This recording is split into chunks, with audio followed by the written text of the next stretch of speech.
Hello. आज जो main topic है जिसके ऊपर मैं वीडियो बनाने चाह रहा हूँ वो है वर्किंग कैपिटल मैनेजमेंट।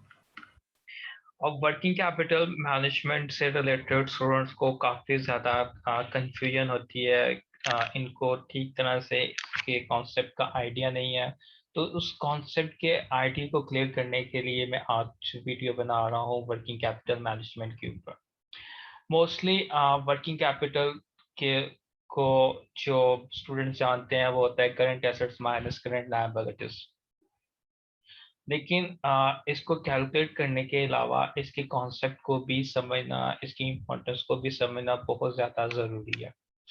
अब working capital management basically current assets और करंट लायबिलिटीज की ही मदद से जो आप अपनी ऑर्गेनाइजेशंस की डे टू डे ऑपरेशंस होते हैं ना, उनको आप रन कर रहे होते हो।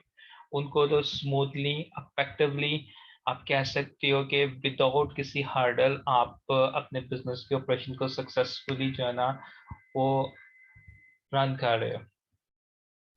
अब करंट एसेट्स और करंट लायबिलिटीज को मैंने यहाँ पे लिखा भी हुआ है। अब करंट एसेट्स मोस्टली वो होते हैं जिनकी लाइफ 1 ईयर होती है, और करंट लायबिलिटीज वो होती हैं जिनकी लाइफ भी 1 ईयर में ही आप उनको पे करना होता है। अब करंट एसेट्स में जैसे कैश है, मार्केटेबल सिक्योरिटीज हैं। मार्केटेबल सिक्योरिटीज वो होती हैं जो आपने शेयर्स वगैरह में इन्वेस्टमेंट की होती हैं। अकाउंट रिसीवेबल जो किसी भी कंपनी ने क्रेडिट पे सेल की होती है। और इन्वेंट्री जो कंपनी के पास जो उसका स्टॉक पड़ा हुआ है। अगर फुटबॉल की कंपनी है तो फुटबॉल का स्टॉक पड़ा होगा। अगर वो ग्लव्स बनाती है, ग्लव्स का एक्सेट्रा कुछ भी वो मैन्युफैक्चरिंग कर रही है। अब प्रीपेड एक्सपेंसेस हैं, ये भी करंट एसेट का हिस्सा होते हैं जिसमें आप एडवांस पेमेंट कर देते हो और फिर उसको इस्तेमाल बाद में करने लगे होते हैं, जैसे प्रीपेड इंश्योरेंस हो गया, प्रीपेड रेंट हो गया। अब करंट लायबिलिटीज हैं। करंट लायबिलिटीज आपने जो जिनकी पेमेंट होती है विद इन 1 ईयर आप करनी होती है, like accounts payable, wages payable. Wages payable जो आपकी ऑर्गेनाइजेशन के ऊपर डेली वेजेस में एम्प्लॉयज लगे होते हैं, आपने उनको जिनको पेमेंट करनी होती है, अगर आप नहीं करते तो ये भी आपकी लायबिलिटी बन जाती है। इसके अलावा आप जो लोन लेते हो तो उसके ऊपर जो आपने इंटरेस्ट पे करना होता है आप नहीं पे करते तो वो भी आपकी करंट लायबिलिटी बन जाती है, लाइक इंटरेस्ट पेबल। इसके अलावा करंट लायबिलिटीज की एग्जांपल और भी होती हैं जिसमें आपका सैलरीज पेबल आ जाता है, एक्सेट्रा। अब आपकी ऑर्गेनाइजेशन के अंदर जो वर्किंग कैपिटल है, जस्ट लाइक अगर आपका एक कस्टमर है, वो आपको ऑर्डर प्लेस करता है, आपने ऑलरेडी कैपिटल जो फिक्स कैपिटल है वो इन्वेस्ट किया हुआ है, लाइक आपके पास बिल्डिंग है, आपके पास मशीनरी है फिक्स कैप एसेट के तौर पे, लेकिन आपके पास मटेरियल खरीदने के लिए पैसे नहीं है, तो उसमें आपको वर्किंग कैपिटल की इम्पोर्टेंस का आइडिया हो जाएगा कि आपके पास अगर मटेरियल खरीदने के लिए पैसे नहीं है तो आप कैसे उस कस्टमर के ऑर्डर को फुल जो है ना वो पाया तक मील तक लेके जा सकते हो। तो उसके लिए अब आपको जस्ट लाइक आप अकाउंट्स पेबल है, किसी से आप लोन ले लेते हो, ठीक है। इसके अलावा आपके पास जब अकाउंट्स पेबल से लायबिलिटी लेते हो तो आपके पास पैसे आते हैं, मटेरियल परचेज कर लेते हो, फिर उसको अपने बिजनेस में ले आते हो, और फिर उसके बाद आप उसको पूरे के पूरे ऑर्डर को जो है ना वो स्मूथली रन करना स्टार्ट कर देते हो ताकि वो कंप्लीट हो सके और चले जाए।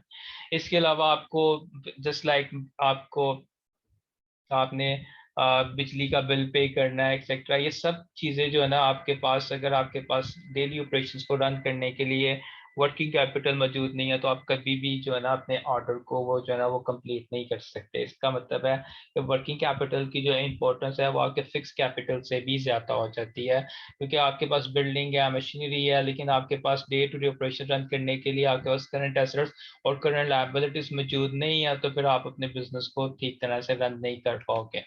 तो मुझे उम्मीद है कि वर्किंग कैपिटल की मैनेजमेंट की इम्पोर्टेंस को आपने समझा होगा। तो इसकी इम्पोर्टेंस को मज़ीद समझाने के लिए मैं आपके साथ ना एक मेडिकल प्रॉब्लम भी शेयर करता हूँ, उसको डिस्कस करते हैं, उसका सोल्यूशन देखते हैं, तो आपको मज़ीद इसकी अंडरस्टैंडिंग हो जाएगी कि किस तरह हमें हर टाइम के साथ साथ कितने आपको वर्किंग कैपिटल की ज़रूरत होती है और फिर आप उसकी रिक्वायरमेंट को कैसे फुलफिल कर सकते हो। उसी से रिलेटेड जो है ना मैंने न्यूमेरिकल आपके साथ डिस्कस करने लगा हूँ, तो मैं आपके साथ पहले न्यूमेरिकल शेयर करता हूँ और फिर उसके सोल्यूशन की तरफ जाते हैं। तो आपके साथ मैं न्यूमेरिकल शेयर कर रहा हूँ। अगर आप लोग देख सको तो आपकी स्क्रीन के ऊपर एक न्यूमेरिकल की प्रॉब्लम शेयर हुई है।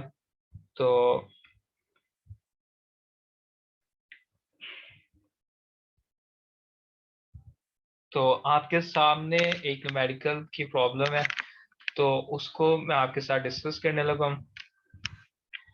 तो ये भी वर्किंग कैपिटल की ही जरूरत के ऊपर जो है ना, उसकी इम्पोर्टेंस के ऊपर इस प्रॉब्लम को डिस्कस किया गया हुआ है कि आपको कैसे कैसे क्वार्टरली बेसिस में वर्किंग कैपिटल की जरूरत होती है, तो आप उसकी जरूरत को कैसे फुलफिल कर सकते हो।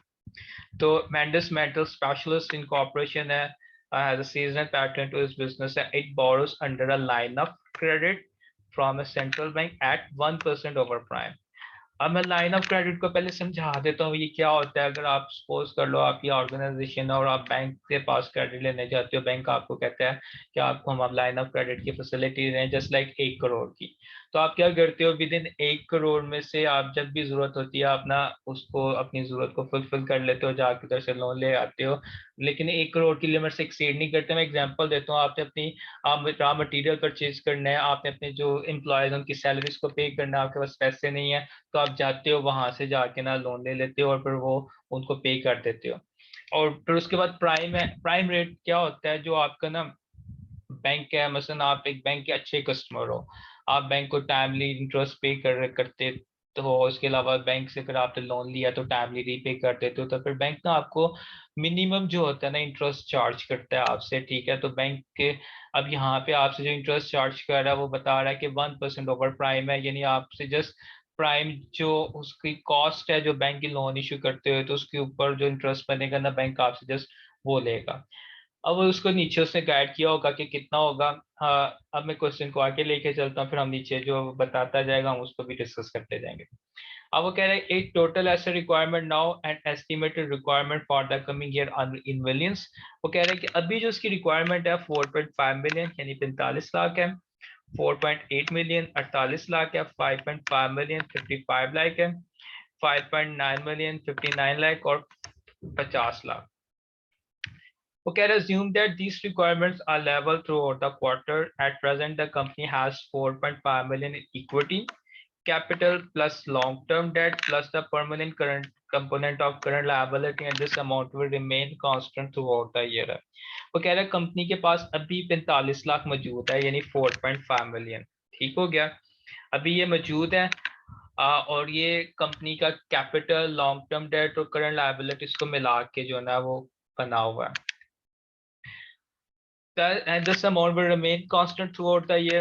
The prime rate currently is 11%, यानी बैंक जो ऊपर बात कर रहा था ना आपसे 1% ओवर प्राइम है, यानी बैंक का जो प्राइम रेट है उससे 1% वो जस्ट आपसे चार्ज कर रहा है। बाकियों से हो सकता है वो 3% 4% ओवर चार्ज कर रहा हो, लेकिन आप बैंक के एक अच्छे कस्टमर हो तो बैंक आपसे जस्ट 1% ओवर प्राइम लेने लगा हुआ है। यानी अगर मैं 11% और 1% को ऐड करूं तो बैंक आपसे जो चार्ज करने लगा हुआ है कितना कर रहा है, टोटल इंटरेस्ट रेट 12% के हिसाब से वो चार्ज कर रहा है।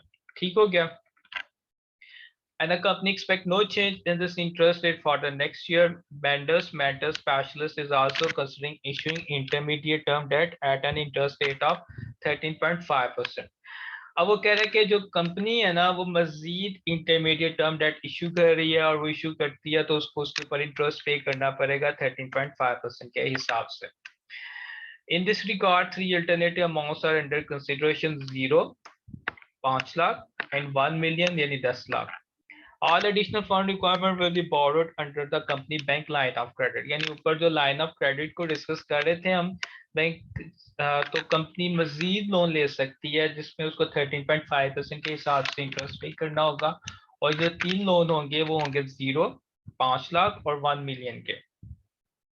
अब हमसे वो रिक्वायर्ड क्या कर रहा है, कह रहा है कि determine the total dollar borrowing cost for short term, intermediate term under each of the 3 alternative for the coming year, which alternative is lowest in cost. यानी हमने बताना है कि 3 अल्टरनेटिव जो उसने बताए हैं ना, 3 अल्टरनेटिव, उसमें से हमने ये बताना है कि कौन सा अल्टरनेटिव लोएस्ट इन कॉस्ट है, यानी जो आपको बता रहा है कि 0, 5 लाख और 1 मिलियन। बेसिकली मैं इस क्वेश्चन को दोबारा से इसकी समरी यानी आपको बताता हूँ हमसे रिक्वायर्ड क्या कर रहा है। और ये रिक्वायर्ड कर रहा है कि आपके पास जो आपके बिजनेस को डेली ऑपरेशन पर रन करने के लिए जो आपकी एसेट्स की रिक्वायरमेंट है ना, first second third fourth quarter की वो ये है। यानी आपके पास अभी 45 लाख है, फर्स्ट क्वार्टर में आपको चाहिए 48 लाख, सेकंड में चाहिए 55 लाख, थर्ड में चाहिए 59 लाख, फोर्थ में चाहिए आपको 50 लाख। इसका मतलब है कि अगर आपको डेली ऑपरेशंस को रन करने के लिए इतने पैसों की जरूरत है, तो अब आपने इन पैसों की जरूरत को फुलफिल करने के लिए अपने फंड्स को कहाँ से अरेंज करना है। तो अगर आप अरेंज करते हो तो उसके ऊपर आपने इंटरेस्ट कहाँ से पे करना है, तो वो सारा का सारा पूछ रहा है कि आपके डेली ऑपरेशंस को रन करने के लिए जो आप अपनी लोन लेने लगे हुए हो तो उसकी कॉस्ट कितनी आपको पे करनी पड़ रही है। और वही उसने पूछा हुआ है कि which alternative is lowest in cost. मैं क्वेश्चन को दोबारा बताता हूँ। वो कह रहा है कि एक कंपनी है, वो लाइन ऑफ क्रेडिट की फैसिलिटी ले रही है सेंट्रल बैंक से, और उसके ऊपर बैंक उसके ऊपर जस्ट 1% प्राइम चार्ज कर रहा है, क्योंकि आप बैंक के एक अच्छे कस्टमर कंसिडर होते हो। आपकी फर्स्ट क्वार्टर की रिक्वायरमेंट 48 लाख की है, सेकंड क्वार्टर की 55 की है, थर्ड की है 59 लाख की, फोर्थ की है कितनी है 50 लाख की है आपको बिजनेस को रन करने के लिए। अब आपके पास इस टाइम 45 लाख मौजूद है, उसने क्वेश्चन में ये बताया हुआ है 4.5 मिलियन। इसके बाद वो कह रहा है कि जो प्राइम रेट है वो 11% है, इसका मतलब है कि आपसे वो चार्ज करेगा 12% के हिसाब से। अब कंपनी मजीद डेट इशू कर रही है, इंटरमीडिएट डेट, ताकि लोन मजीद ले सके, और उसके ऊपर इंटरेस्ट जो होगा वो 13.5% होगा, और उसमें तीन अल्टरनेटिव है, 0, 5 लाख और 1 मिलियन। अब हमने क्या करना है, आपका उसने आपसे पूछा है कि आपने बताना है कि कौन सा अल्टरनेटिव लोएस्ट इन कॉस्ट है, तो वो मैं आपको बताता हूँ। मैंने इसको सॉल्व भी किया हुआ है, आपके साथ इसका सोल्यूशन शेयर करता हूँ और फिर हम ना इसको देखते हैं। तो मैं आपके साथ अब इस क्वेश्चन का सोल्यूशन शेयर कर रहा हूँ, ठीक है।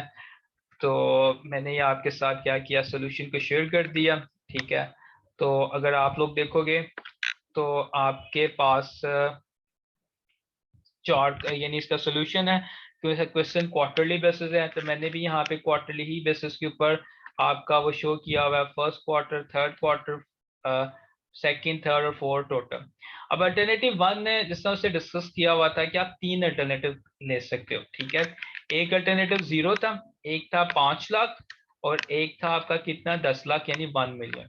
ठीक हो गया। अब हमने क्या करना है अल्टरनेटिव वन में, अब मैं इंटरमीडिएट डेट में अगर 0% ले रहा हूँ और उसके ऊपर 13.5% का इंटरेस्ट है, तो 0 को 13.5 से करेंगे तो वो 0 ही आएगा। अब मैंने नेक्स्ट कैलकुलेट करनी है अपनी इंक्रीमेंटल बोरिंग। अब मैंने ये 3 लाख, 10 लाख, 14 लाख और 5 लाख कैसे कैलकुलेट किया, मैं इसके लिए आपको ना क्वेश्चन की तरफ एक दफा दोबारा लेके जाता हूँ, ताकि हमें ये चीज ज्यादा क्वेश्चन से ही क्लियर होगी, फिर उसके बाद हम अपने सोल्यूशन की तरफ मूव करते हैं। अब फर्स्ट अगर आप अल्टरनेटिव में देखो जिसमें आप 0% जो है ना वो इंटरमीडिएट डेट इश्यू कर रहे हो, इसका मतलब है कि अगर आपके पास अभी 45 लाख हैं और 0 आप मजीद ले रहे हो, तो 45 में 0 करो तो वो 45 ही बनता है। अब फर्स्ट क्वार्टर की रिक्वायरमेंट कितनी है आपकी, 48 लाख। अब मुझे अपने डेली ऑपरेशंस को रन करने के लिए 48 लाख चाहिए, और मेरे पास अभी 45 लाख है। इसका मतलब है कि फर्स्ट क्वार्टर में मुझे मजीद 3 लाख जो है ना वो इंक्रीमेंटल बोरिंग करनी पड़ेगी। ठीक हो गया, आपने पॉइंट को पिक किया। अगर मेरे पास अभी 45 लाख है, फर्स्ट क्वार्टर में मुझे 48 लाख चाहिए, इसका मतलब है कि मुझे मजीद 3 लाख की जो है ना वो बोरिंग करनी पड़ेगी। सेकंड क्वार्टर की रिक्वायरमेंट है 55 लाख की, अभी आपके पास कितना है 45 लाख है, इसका मतलब है कि मुझे यहाँ पे कितनी बोरिंग करनी पड़ेगी, 10 लाख। थर्ड क्वार्टर की आपकी रिक्वायरमेंट है 59 लाख की, अभी आपके पास कितना है 45 लाख है, इसका मतलब है कि मुझे थर्ड क्वार्टर में जो बोरिंग करनी पड़ेगी वो कितनी करनी पड़ेगी आपकी 14 लाख की। और फोर्थ क्वार्टर में मुझे अपने डे टू डे ऑपरेशन को रन करने के लिए एसेट्स चाहिए 50 लाख, और अभी आपके पास कितने हैं 45 लाख। इसका मतलब है मुझे यहाँ पे जो लोन लेना पड़ेगा इंक्रीमेंटल बोरिंग का कितना 5 लाख का लेना पड़ेगा। तो दोबारा रिपीट करता हूँ, फर्स्ट क्वार्टर की रिक्वायरमेंट आपकी कितनी है, आपकी 48 लाख की है। तो आपको यहाँ पे मजीद कितना लेना पड़ रहा है, 45 और 48 का डिफरेंस 3 लाख। यहाँ पे आपको 55 लाख चाहिए, आपके पास 45 लाख है, आपको कितना लेना पड़ रहा है 10 लाख। यहाँ पे 59 लाख है और 45 और इसका कितना डिफरेंस है 14 लाख का। और यहाँ पे 5 और 45 का डिफरेंस, 50 और 45 का डिफरेंस कितना आ जाएगा 5 लाख आ जाएगा। अब मैंने क्या करना है, इसको आपको सोल्यूशन की तरफ मूव करता हूँ और आपको वहां पे दिखाता हूँ कि मैंने ये जो कैलकुलेशंस की हुई हैं और इसके ऊपर अब मैं आपको इंटरेस्ट की कैलकुलेशन करनी सिखाता हूँ। तो अगर आप लोग देखोगे ना तो यहाँ पे आपके पास 3 लाख मैंने वहां पे कैलकुलेट कर दिया, 10 लाख, 14 लाख और आपका 5 लाख। ठीक हो गया। अब मैंने यहाँ पे क्या करना है, अब आप बोरो तो कर रहे हो, आपने उसके ऊपर इंटरेस्ट भी पे करना है, और क्वेश्चन में इंटरेस्ट का उसने बताया हुआ था प्राइम रेट, और वो मैंने आपको कैलकुलेट करके बताया था 12% के हिसाब से। अब चूंकि ये क्वेश्चन क्वार्टरली है और रेट्स मोस्टली क्या होते हैं, एनुअली होते हैं, तो अगर मैं एनुअली को क्वार्टरली डिवाइड करूं, तो अगर आप क्वेश्चन को क्वार्टरली बेसिस पे कर रहे हो 4 क्वार्टर पे, तो इसका मतलब है ईच क्वार्टर का रेट आपका कितना बन जाएगा, 3%। तो वो 3% के हिसाब से अगर मैं इंटरेस्ट कैलकुलेट करूं, तो 3 लाख का 3% लेंगे तो 9 लाख, 10 लाख का 3% लेंगे 30,000, 14 लाख का 3% लेंगे 42,000, और 5 लाख का 3% लेंगे तो कितना बन गया, 15,000। अब मैंने क्या करना है, बैंक लोन कॉस्ट कैलकुलेट करनी है। टोटल में जो इंटरेस्ट बन रहा है वो कितना बन रहा है, 96,000। अब मैंने अल्टरनेटिव 1 में टोटल कॉस्ट इंटरेस्ट की कैलकुलेट करनी है, इस जीरो को 96,000 प्लस करूंगा तो टोटल कितना बन जाएगा आपका, 96,000। यानी अल्टरनेटिव 1 में मुझे जो टोटल इंटरेस्ट पे करना पड़ रहा है, जितना भी मैंने लोन लिया वो 96,000 है। अब मैंने अल्टरनेटिव सेकंड और अल्टरनेटिव थर्ड को कैलकुलेट करना है। अल्टरनेटिव सेकंड में उसने कहा था कि आप 5 लाख का ना इंटरमीडिएट डेट इश्यू कर रहे हो, तो 5 लाख के ऊपर अगर मैं 13.5% के हिसाब से इंटरेस्ट कैलकुलेट करूं तो वो बनता है 67,500। अब मैंने इंक्रीमेंटल बोरिंग कैलकुलेट करनी है, तो मैं आपको एक दफा थर्ड क्वेश्चन की तरफ लेके जाता हूं ताकि आपको मजीद समझ आ सके कि ये इंक्रीमेंटल बोरिंग मैंने कैसे कैलकुलेट की है। तो ये मैं आपके साथ ना क्वेश्चन को शेयर कर रहा हूँ। अब आपके पास फर्स्ट है 4.5 मिलियन, ठीक है। इसमें अब मैंने क्या करना है, सेकंड अल्टरनेटिव में आप 5 लाख की ऑप्शन को यूज कर रहे हो, यानी मजीद इंटरमीडिएट डेट ले रहे हो, तो इसका मतलब है कि आपके पास टोटल कितना हो गया, 5 मिलियन आपके पास, यानी 50 लाख आपके पास इकट्ठा हो गया। 4.5 और 5 लाख को किया तो 50 लाख हो गया। अब फर्स्ट क्वार्टर की रिक्वायरमेंट है 48 लाख, यानी आपको बिजनेस के ऑपरेशंस को रन करने के लिए जो एसेट्स चाहिए वो 48 लाख चाहिए, और आपके पास पहले से ही मौजूद 50 लाख है। इसका मतलब है कि जब आपके पास मौजूद ही 50 लाख का, चाहिए भी 48 लाख का, तो आपको मजीद यहाँ पे इंक्रीमेंटल बोर्डिंग की जरूरत नहीं है, तो यहाँ पे जीरो आएगा। सेकंड का क्वार्टर में आपको अगर 50 लाख चाहिए, आपको 55 लाख चाहिए और आपके पास मौजूद है 50 लाख, तो इसका मतलब है कि यहाँ पे मुझे 5 लाख की जो है ना इंक्रीमेंटल बोरिंग करनी पड़ेगी। थर्ड क्वार्टर में आपको चाहिए कितना, 59 लाख, और आपके पास कितना है, 50 लाख। इसका मतलब है कि यहाँ पे मुझे 9 लाख मजीद जो है ना वो बोरो करना पड़ेगा। और चौथे क्वार्टर में आपको चाहिए ही 50 लाख और आपके पास मौजूद ही 50 लाख है, तो इसका मतलब है कि यहाँ पे जो मुझे बोरिंग क्या करनी पड़ेगी, जीरो करनी पड़ेगी। इसी चीज को मैंने आप सॉल्व कर दिया है सोल्यूशन में, तो मैं आपके साथ अगर वो शेयर करता हूँ तो आप इसको देख सकते हो कि यहाँ पे आप लोग देखोगे तो आपके पास 0, 5 लाख, 9 लाख और 0। अब इनके ऊपर 3% के हिसाब से मैंने इंटरेस्ट कैलकुलेट किया, 15,000, 27,000, और जीरो का वो जीरो ही आएगा। इन दोनों को प्लस किया तो टोटल आपके पास बैंक लोन कॉस्ट 42,000 आ रही है, और टर्म लोन कॉस्ट 67,500। इन दोनों को प्लस कर देंगे तो आपके पास सेकेंड अल्टरनेटिव में टोटल कॉस्ट कितनी आ जाएगी, 1,09,500। अब मैंने लॉस्ट वाला अल्टरनेटिव कैलकुलेट करना है, उसके लिए मैं फिर आपको क्वेश्चन की तरफ लेके जाता हूँ ताकि हम अपने क्वेश्चन को वाइंड अप करें और आपको ये समझ भी आ सके। अब थर्ड में आप देखोगे कि आप 1 मिलियन यानी 10 लाख का लोन ले रहे हो इंटरमीडिएट डेट का। 4.5 मिलियन और 1 मिलियन को प्लस करोगे तो 5.5 मिलियन यानी 55 लाख आपके पास ना यहाँ पे मौजूद हो गया। अब आपको फर्स्ट क्वार्टर की जो रिक्वायरमेंट है 48 लाख की, आपके पास 55 लाख है, तो इसका मतलब है कि यहाँ पे भी मजीद इंक्रीमेंटल बोरोइंग की जरूरत नहीं है। सेकेंड क्वार्टर में 55 लाख चाहिए, आपके पास भी मौजूद 55 लाख है, तो यहाँ पे भी जीरो की रिक्वायरमेंट है, यानी आपको मजीद बोरिंग नहीं चाहिए। थर्ड क्वार्टर में आपको 59 लाख चाहिए और आपके पास मौजूद कितना है, 55 लाख, तो इसका मतलब है कि यहाँ पे आपको 4 लाख मजीद लाइन ऑफ क्रेडिट का के थ्रू लोन लेना पड़ेगा। और फिफ्थ क्वार्टर में 50 लाख चाहिए, आपके पास 55 लाख है, तो इसका मतलब है कि यहाँ पे भी इंक्रीमेंटल बोरिंग क्या होगी, जीरो होगी। इसी चीज को मैंने सोल्यूशन में शेयर कर दिया है, सॉल्व किया है, तो मैं आपके साथ में शेयर करता हूँ, तो आप लोग देख सकते हो कि इसमें देखो कि सबसे पहले मैंने क्या किया, जो मैंने 10 लाख का लोन लिया है उसके ऊपर मैंने 13.5% के हिसाब से इंटरेस्ट कैलकुलेट किया, तो मेरे पास टर्म लोन कॉस्ट आ गई 1,35,000। इंक्रीमेंटल बॉर्डिंग में जीरो, जीरो, 4 लाख और जीरो मैं बता चुका हूँ आपको कैसे कैलकुलेट किया। इसके ऊपर इंटरेस्ट कैलकुलेट किया तो वो आपके पास 12% आ गया 3% के हिसाब से, तो टोटल बैंक लोन कॉस्ट आपके पास कितनी आ गई, 12,000। अब इनको प्लस किया तो टोटल आपके पास टोटल थर्ड अल्टरनेटिव की टोटल कॉस्ट कितनी आ रही है, 1,47,000। अब हमने जब तीनों अल्टरनेटिव्स की टोटल कॉस्ट कैलकुलेट कर ली, तो अब हमने कंपैरिजन करना है कि कौन सा अल्टरनेटिव जो है ना वो कॉस्ट के पॉइंट ऑफ व्यू से आपके लिए ज्यादा बेहतर है। तो अल्टरनेटिव वन में देखोगे तो आपके पास जस्ट 96,000 कॉस्ट आपको पड़ रही है, बाकी सेकंड में 1,09,500, थर्ड में 1,47,000। वो जो दोनों अल्टरनेटिव ज्यादा है अल्टरनेटिव वन से, इसका मतलब है कि जो अल्टरनेटिव वन है ना वो लोएस्ट इन कॉस्ट है और वो आपके लिए ना सबसे ज्यादा बेस्ट है। ये क्वेश्चन था, मुझे उम्मीद है आपको समझ भी आई होगी। अगर आपको मजीद इससे रिलेटेड कोई क्वेश्चन पूछना है तो आप मुझे कमेंट्स में बता सकते हो, और इससे रिलेटेड मैं आपको मजीद कोशिश करूंगा और आपके लिए मजीद वीडियोस भी बनाऊंगा। थैंक यू सो मच, आपने ये वीडियो को देखा।